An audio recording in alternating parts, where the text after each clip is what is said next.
As the clock goes forward, you start to make stupid mistakes. So by like 2 or 3 o'clock, the return on your time versus the value you get diminishes significantly. Yeah.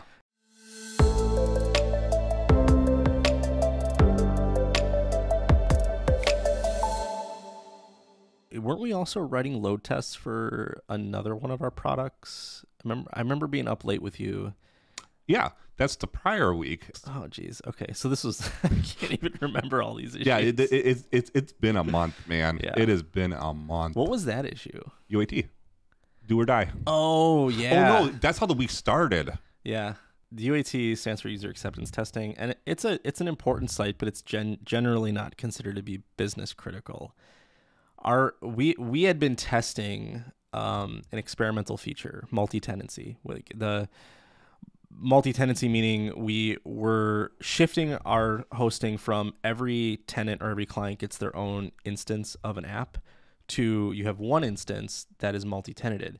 So it's partitioned in a way where you feel like it's your own app, but it shares hardware, resources, even the application pool. But completely different databases. Yeah. Yeah. So on our UAT server, we had been piloting this multi-tenant configuration of our app. So we had been running this code in single tenant mode for a while. That actually was out on production. Then we turned it on UAT, but we configured it to be truly multi-tenant.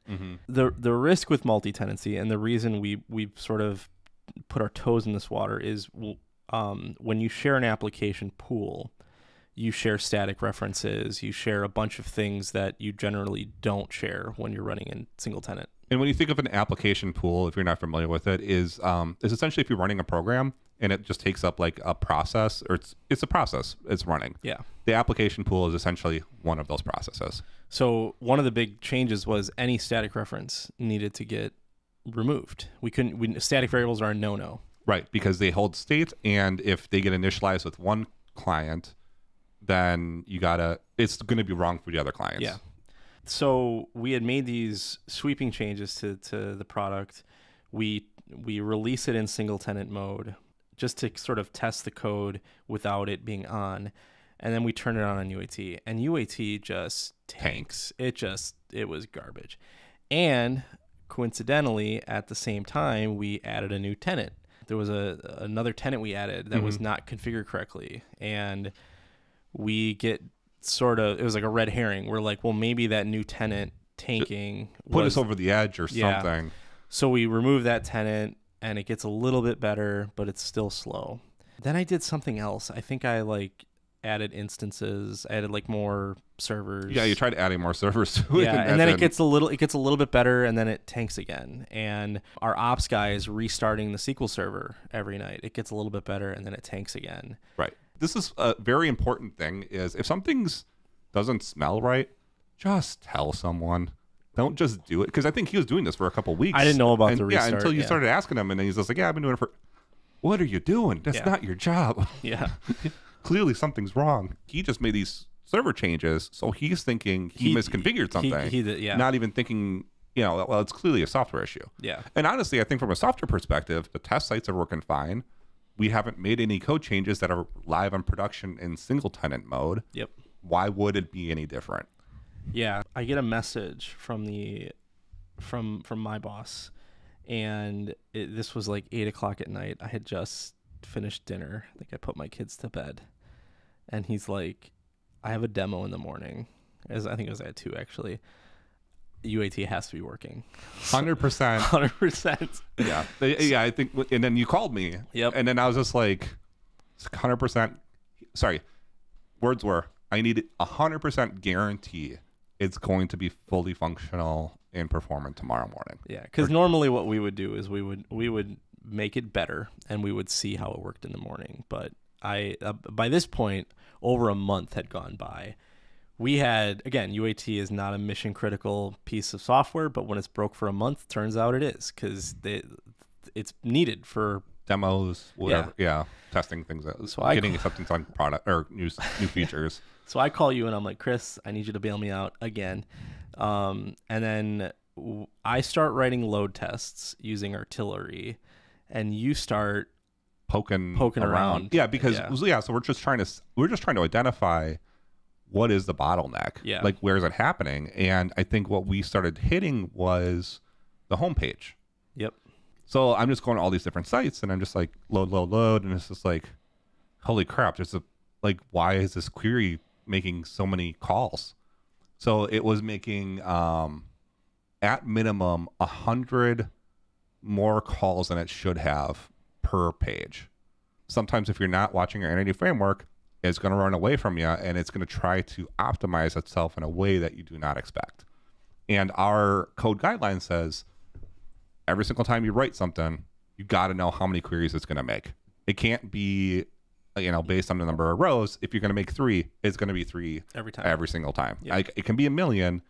I'm still going to ask you what you're doing, but like, as long as it's making the same 1,000,000 like every time, because we can work that problem. You're exaggerating. It can't be 1,000,000, but it has to be a known number. So we start hitting this page, and then I start going to all of our different environments, and then we start narrowing it more and more down. We're just like, man, this query, it's got to be this, it's got to be this, and I don't know what happened, but like, you know what? Let's just try one environment and just see how that performs under load. Yeah.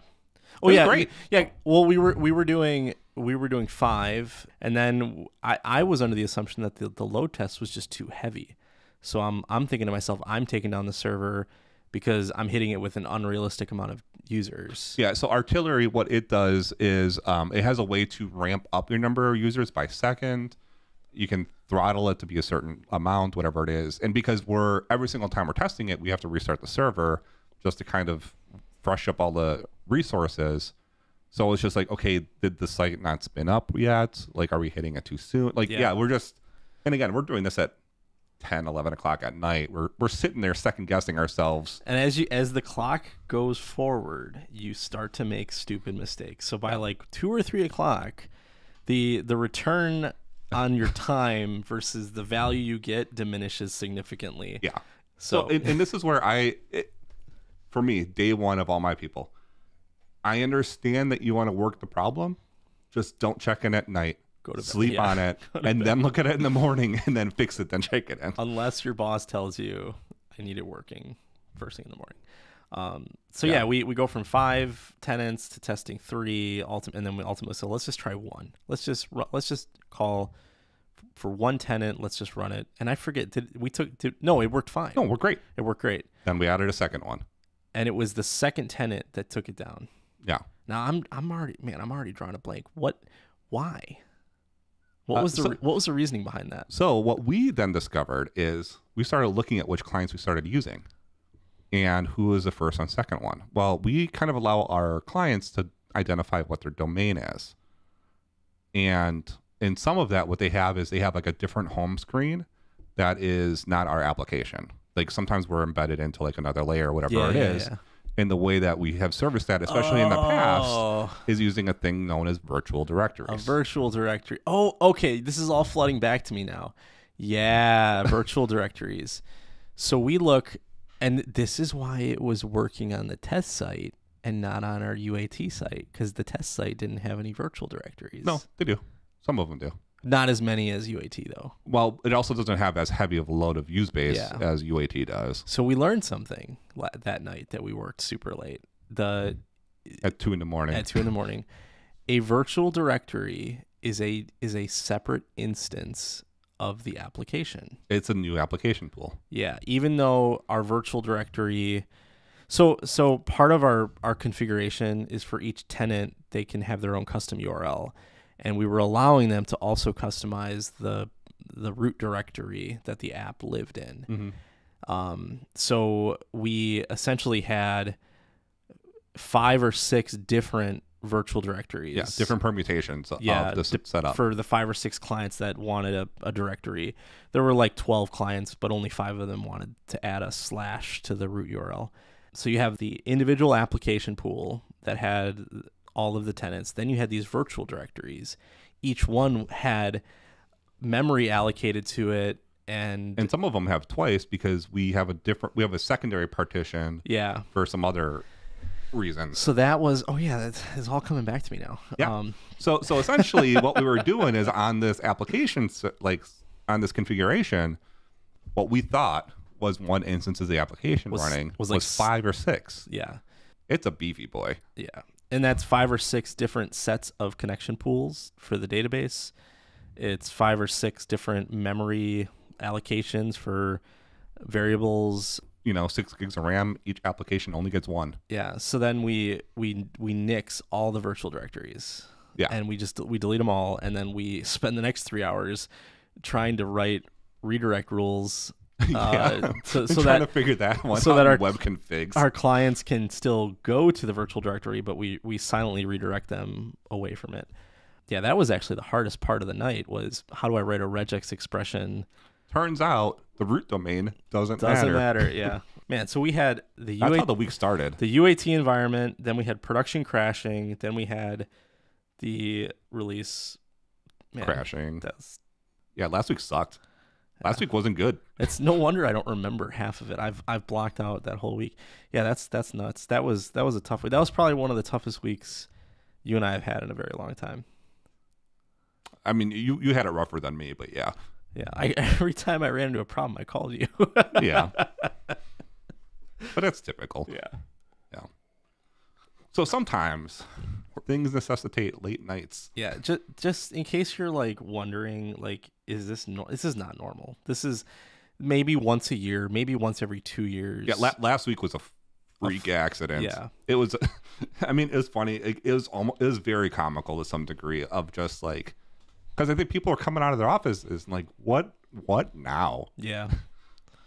But yeah, it's part of being a developer, part of being a salaried exempt worker, is the expectation that from time to time you're going to be presented with a problem that you don't necessarily know how you're going to fix it, but you're expected to fix it. And that is something that might not be appealing to you. Like, how can you tell me I have to get something fixed without knowing it can be fixed? But that's, oddly enough, that's one of the aspects of this job that I like.